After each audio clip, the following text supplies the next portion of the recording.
Hey, so I just finished reading The Hunger Games. All the awards to Suzanne Collins, wonderfully executed. This book is basically about Katniss and Peter from District 12 and the 22 other tributes who are taken from their districts and are whisked off to Capital. Capital is where they prepare for the Hunger Games, which is basically a big forest this year that all the tributes are put in and they have to kill and outsmart each other to become the winner. Each set of tributes from each district get their own coach, I guess.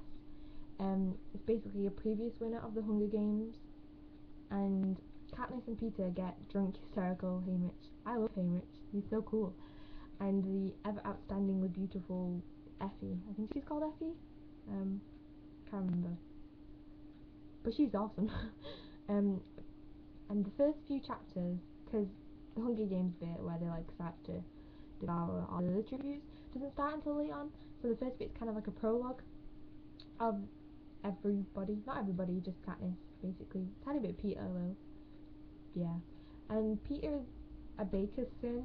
He's kind of complex character. He's very nice and loving and just a nice little gentleman basically, and he is completely and utterly infatuated with Katniss and has been since he was 5. He admits this, and yeah, it's kind of creepy and cute at the same time, and it's good because this love that they kind of portray, because they have to pretend they're in love as well partway through, and it's nice because it's one of those stories where it's not all about romance. Like, it's pretty much about the action and the fear of being in the Hunger Games and what they're gonna do, how they're gonna survive, and all this stuff. And Suzanne Collins picks the perfect time to just put in that underlying love, and it's great, this book.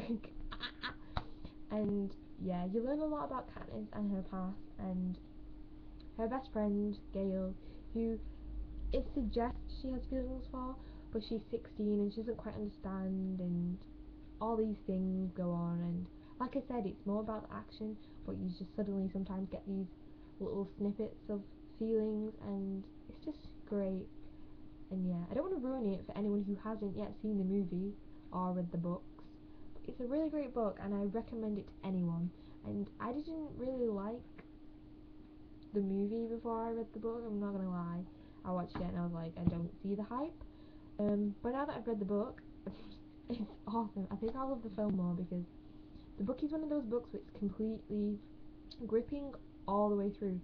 It's not like gripping and then weak and then gripping and then weak and then bit gripping and gripping.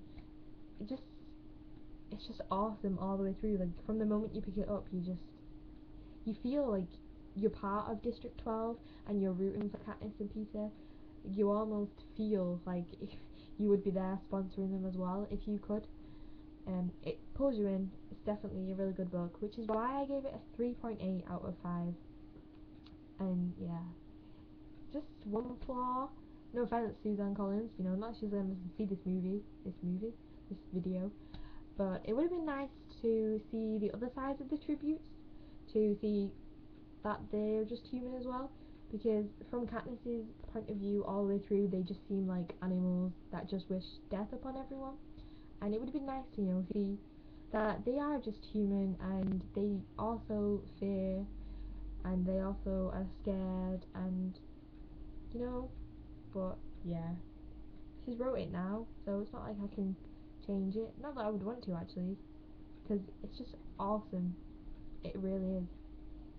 So yeah, if you haven't read it, you should definitely read it and watch the movie. And if you don't like the movie, read the book and maybe start loving the movie like I have. So yeah, that was my vlog for today. See you tomorrow then, guys. Bye.